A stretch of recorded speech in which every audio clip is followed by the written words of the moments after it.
You're listening to the Corbett Report.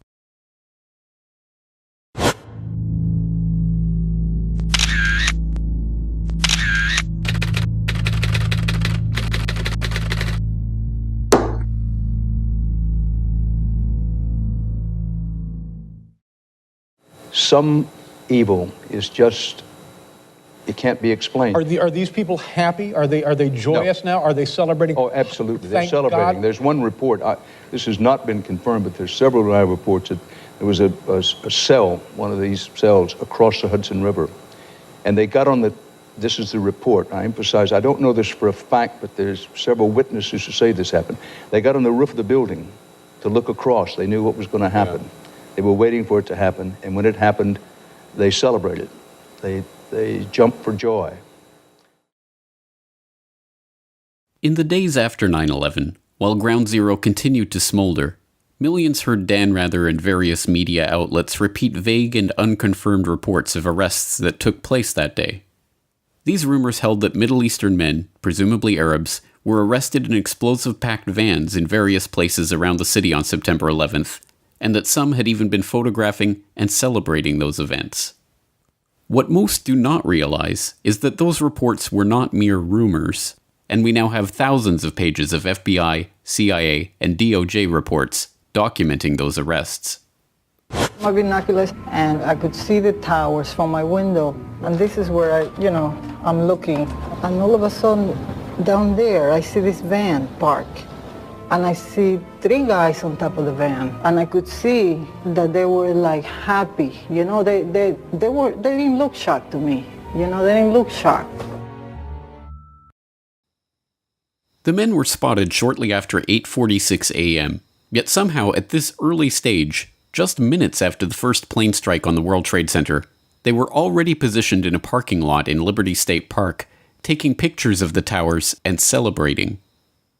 They left the scene shortly after being spotted, and at 3:31 p.m. the FBI issued an all-points bulletin advising officers in the greater New York area to be on the lookout for a white 2000 Chevrolet van with Urban Moving Systems sign on back. At 3:56 p.m., the van was spotted traveling eastward on State Route 3 in New Jersey and pulled over by Officer Scott DiCarlo and Sergeant Dennis Ravelli of the East Rutherford Police Department. Inside they found 5 men: Sivan Kurzberg and his brother Paul, Yaron Schmel, Oded Elner, and Omar Marmari. A major terrorist manhunt began, and just 6 hours after the attack, the van was stopped at a roadblock by patrolman Scott DiCarlo. We were asked to detain the van and the passengers. They were just removed from the vehicle, patted down for safety precaution, and detained. 911 call at 410 Park. I think once the FBI arrived, one of them stated that they were on our side. So there's something to that effect. According to the police report of the incident, Sivan Kurzberg told Officer DiCarlo, "We are Israeli. We are not your problem. Your problems are our problems. The Palestinians are the problem." Their official story: they were just Israeli tourists working for a moving company who had heard about the first World Trade Center strike and rushed to get a better view of the events. They told interrogators they were working for Urban Moving, a shipping and storage firm run by an Israeli businessman who often employed Israeli students without work permits. The men say there was an innocent explanation for what was found in the van and their behavior on 9/11. They were, they say, simply on a working holiday. We heard in the news that one of the plane was crashing down the building, and we thought it was an accident at the beginning. So we went up to the roof of Urban Moving, and we saw the building burning. There is a better view from a building in Jersey that is up a hill, a straight line to the World Trade Center. We decided to go up there. It's like 2-3 minutes from the office. Stand over there and take some pictures. Everyone wants a picture like this in his camera. Although this narrative is still trotted out when the story of the dancing Israelis is raised in the media, it is an easily demonstrable lie. FBI reports confirmed that the men were not taking somber pictures of a horrific event. When their 76 pictures were developed, they revealed the men had indeed been celebrating, smiling, hugging each other, and high-fiving. One of the pictures even featured Sivan Kurzberg holding a lighter up with the burning tower in the background. And these were no ordinary tourists. Oded Elner had $4,700 stuffed into his sock. They lied to the police about where they had been that morning. They were carrying plane tickets for immediate departure to different places around the globe. The FBI confirmed that 2 of the men had ties to Israeli intelligence and came to suspect that they had indeed been on a mission for the Mossad.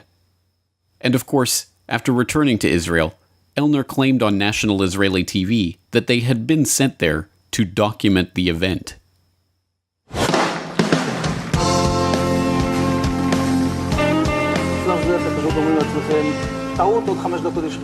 And at that point, we were taken for another round of questioning, this time related to our allegedly being members of Mossad. The fact of the matter is, we are coming from a country that experiences terror daily. Our purpose was to document the event. Their purpose was to document the event? But how could they possibly have known what event they were documenting at that point, before the second plane strike, when those few who even knew about the situation had assumed it to be an accident or pilot error? And when did they arrive at the parking lot to document the event anyway? The FBI reports show how the men gave confused and often conflicting accounts of when and how they learned about what was happening and when they arrived at the parking lot. Oded Elner even said they had arrived there shortly after 8 a.m., which would have been 45 minutes before the attacks even began. This is in line with one of the eyewitnesses that had placed their urban moving systems van at the parking lot at 8 a.m. How could they have been in place and ready to document the event unless they knew what was about to happen? Any way you cut it, this story is unbelievable. Men with documented connections to Israeli intelligence and working in the United States without appropriate permits were detained after having been caught celebrating the attack on the World Trade Center at a time when no one knew that the WTC strike was an attack. So surely these men are locked behind bars to this day, right? Surely they were transferred to Guantanamo and held without trial for 15 years as part of the war on terror, weren't they? No. They were immediately transferred to federal custody, held for 71 days, and then deported back to Israel. The owner of the urban moving systems company that had employed them, Dominic Suter, was investigated by the FBI too. They concluded that urban moving may have been providing cover for an Israeli intelligence operation, and even seized records and computer systems from the company's offices. When they went back to question him again on September 14th, he had fled back to Israel. And what about the dancing Israelis' pictures themselves? The Justice Department destroyed their copies on January 27, 2014. And these intelligence agents on an intelligence mission who were there to document the event of 9/11 before anyone knew 9/11 was taking place? Don't worry, they were just spying on Arab terrorists. And while the FBI or certain sources might believe that in fact they were Israeli intelligence, they don't believe that the U.S. was a target, that they were actually investigating Muslim groups?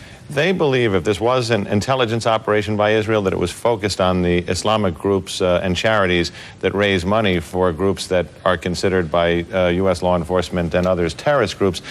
And you'll note that after September 11th, the U.S. moved on many of these groups with indictments, arrests, raids on their headquarters, something that hadn't happened prior to this. These are groups that Israel believes have been funding Hamas and other terrorist organizations? Groups that are responsible for most of the suicide bombings there. But this story is not merely preposterous on its face. Even the implications of this story are themselves preposterous. If indeed the official story is a ridiculous lie, then are we to believe that these crack Israeli Mossad operatives, who were presumably aware of the attack that was about to take place, had been sent to photograph the burning tower from a parking lot across the Hudson River? And that these specially trained intelligence professionals on their super-secret mission were celebrating, high-fiving, and going out of their way to be noticed in performance of their task? This is equally preposterous. The only other possible conclusion is that these men were serving merely as a distraction, that they were not there to photograph for Israeli intelligence one of the most heavily photographed scenes in the world on that morning, but instead to be noticed and arrested as a way to divert attention from a much bigger and more sinister story. So if they were meant to distract from a bigger story, what story could that possibly be? It has been more than 16 years since a civilian working for the Navy was charged with passing secrets to Israel. Jonathan Pollard pled guilty to conspiracy to commit espionage and is serving a life sentence. At first, Israeli leaders claimed Pollard was part of a rogue operation, but later took responsibility for his work. Now, Fox News has learned some U.S. investigators believe that there are Israelis again very much engaged in spying in and on the U.S., who may have known things they didn't tell us before September 11th. Fox News correspondent Carl Cameron has details in the first of a four-part series. Since September 11th, more than 60 Israelis have been arrested or detained, either under the new Patriot anti-terrorism law or for immigration violations. A handful of active Israeli military were among those detained, according to investigators, who say some of the detainees also failed polygraph questions when asked about alleged surveillance activities against and in the United States. There is no indication that the Israelis were involved in the 9/11 attacks, but investigators suspect that the Israelis may have gathered intelligence about the attacks in advance and not shared it. A highly placed investigator said there are, quote, tie-ins, but when asked for details, he flatly refused to describe them, saying, quote, evidence linking these Israelis to 911 is classified. I cannot tell you about evidence that has been gathered. It's classified information. Asked this week about another sprawling investigation and the detention of 60 Israelis since September 11th, the Bush administration treated the questions like hot potatoes. I would just refer you to Department of Justice with it. I'm not familiar with the report. I'm aware that some Israeli citizens have been detained. With respect to why they are being detained and the other aspects of your question, whether it's because they are in intelligence services or what they were doing, I will defer to the Department of Justice and the FBI to answer that. Beyond the 60 apprehended or detained and many deported since September 11th, another group of 140 Israeli individuals have been arrested and detained in this year in what government documents describe as, quote, an organized intelligence gathering operation designed to, quote, penetrate government facilities. Most of those individuals said they had served in the Israeli military, which is compulsory there, but they also had, most of them, intelligence expertise and either worked for Amdocs or other companies in Israel that specialize in wiretapping. Earlier this week, the Israeli embassy here in Washington denied any spying against or in the United States. Carl, what about this question of advanced knowledge of what was going to happen on 9/11? How clear are investigators that some Israeli agents may have known something? Well, it's very explosive information, obviously, and there's a great deal of evidence that they say they have collected, none of it necessarily conclusive. It's more when they put it all together. A bigger question, they say, is how could they not have known? Almost a direct quote, Brett. The most phenomenal part of this report is not that it was eventually erased from the web by Fox News itself, but that it ever made it to the air at all. In December of 2001, Fox News investigative reporter Carl Cameron filed an explosive 4-part series that went in-depth into an Israeli art student spying ring that had been under investigation before 9/11, extensive Israeli wiretapping of sensitive US government communications, and the 60 Israeli spies that were detained in the wake of the September 11th attacks. Unsurprisingly, the story was quickly dropped, and no mainstream journalists dared to continue probing into the matter. This is the real story of Israeli spies in 9/11. Not some vague rumors about some dancing Israelis, but an FBI dragnet that swept up the largest foreign spying ring ever caught red-handed on American soil. And although the FBI were convinced that these spies knew about 9/11 in advance, their investigations were stifled and the issue was swept under the rug.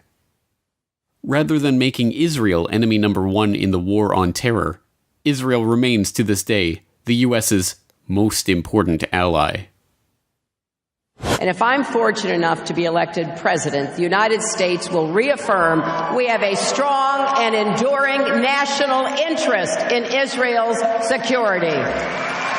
In 2001, weeks after the attacks on New York City and on Washington, and frankly, the attacks on all of us, attacks that they were perpetrated by the Islamic fundamentalists, Mayor Rudy Giuliani visited Israel to show solidarity with terror victims.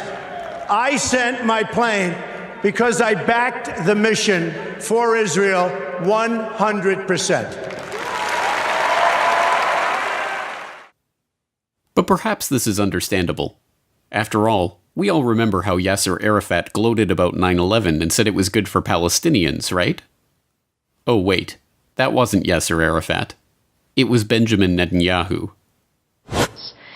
The Israeli newspaper Ma'ariv has reported Israel's former Prime Minister Benjamin Netanyahu has publicly said the September 11th attacks have been good for Israel. Netanyahu said, quote, "We're benefiting from one thing, and that is the attack on the Twin Towers and Pentagon and the American struggle in Iraq." My name is Donald Trump, and I'm a big fan of Israel. And frankly, a strong prime minister is a strong Israel. And you truly have a great prime minister. In Benjamin Netanyahu, there's nobody like him. He's a winner. He's highly respected. He's highly thought of by all. And people really do have great, great respect for what's happened in Israel. So vote for Benjamin. Terrific guy, terrific leader, great for Israel.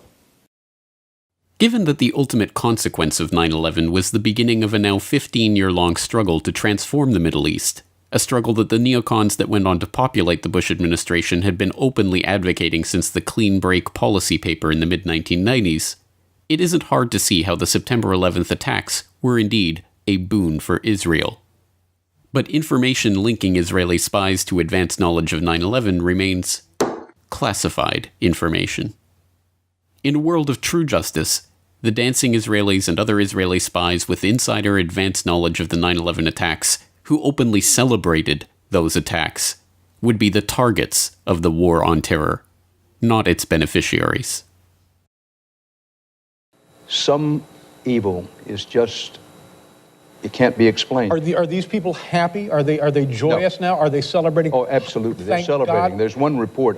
This has not been confirmed, but there's... I actually figure very largely in a number of the key conspiracy theories.